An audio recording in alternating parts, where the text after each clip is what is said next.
Welcome to the Hidden Ecosystem. I'm Petra. Today, we take a tour of your gut city because your microbiome isn't just a collection of bacteria, it's an organized society with mayors, architects, police, and garbage collectors. Welcome to the metropolis in your belly. Imagine a city, not just any city, a bustling metropolis with millions of inhabitants, with neighborhoods, infrastructure, governance, with people who work, rest, cooperate, compete. Now shrink that city, make it microscopic, and place it in your gut. That's your microbiome. 38 trillion inhabitants, more than there are people on Earth, all with roles, functions, relationships, a complete society inside you. Today, you'll meet the key players, and you'll understand why the health of your city determines how you feel. Every city has leaders, the species that set the tone. In your gut city, these are the dominant bacteria, mainly from the families Bacteroidetes and Firmicutes. Together, they often make up more than 90% of your microbiome. They're the mayors, not because they were elected, but because they're the most numerous.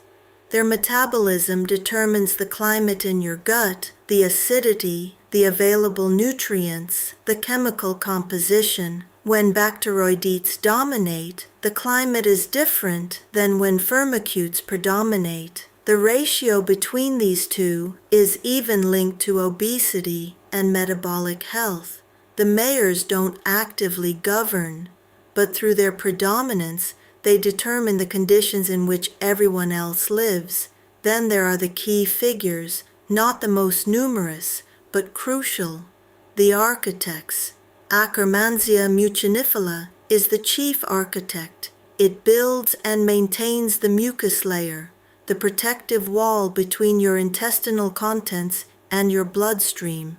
Without good architecture, the city becomes vulnerable. The engineers, bacteria that maintain the infrastructure, the roads, channels through which nutrients flow, the sewage, systems that remove waste. When the infrastructure weakens, the whole city suffers. These helpers are often not numerous, but their absence is catastrophic. They're the people you only miss when they're not there. Every city needs security services, the police.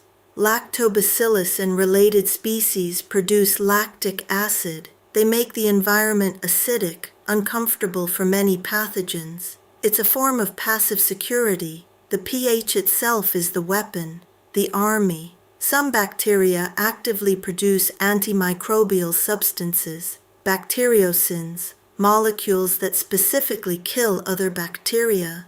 They patrol and eliminate intruders. Without police, the city becomes lawless.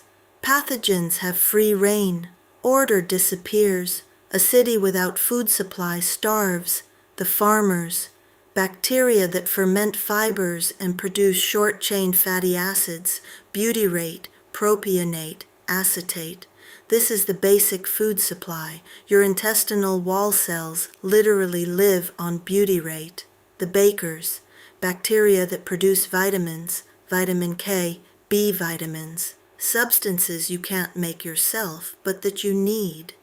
Faecalibacterium prausnitzii is the chief farmer, one of the main butyrate producers. When the farmers disappear, there's famine. And then the cleaners, the garbage collectors, bacteria and archaea that process waste, methane-producing archaea, for example. They consume hydrogen that other bacteria produce. Without them, that hydrogen would build up. The circular entrepreneurs, bacteria that use what is waste for one as raw material. They close loops. They ensure nothing is lost.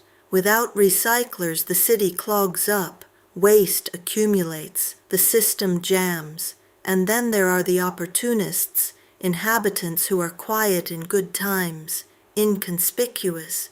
But when there's a crisis, antibiotics, extreme stress, illness, they seize their chance. E. coli, normally a quiet citizen, but certain strains can turn into looters when disrupted.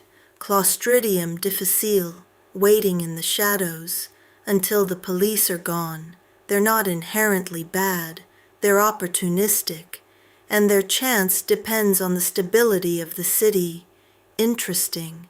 There's no king in your gut city, no dictator who decides. There's a council, collective decision-making via quorum sensing, bacteria that consult, exchange signals, make decisions together.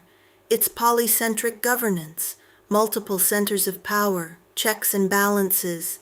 And you're the environment, the climate, the legislation that determines which groups can flourish. Your biohack, diversity in your diet equals diversity in your city. A city with only office workers doesn't function. You need farmers, architects, garbage collectors, and police. Varied food feeds different groups: vegetables, fruits, nuts, seeds, legumes, fermentable fibers, each feeds different inhabitants. Aim for 30 different plants per week. Build a diverse city. This was the hidden ecosystem. You carry a metropolis with you, complete with governance, infrastructure, security services, and food supply. You're not a machine that can break down. You're an ecosystem that responds, and that's good news. Take care of your city, it will take care of you. Want to be part of a community of like-minded people? Visit cosmogroup.eu. Until next time.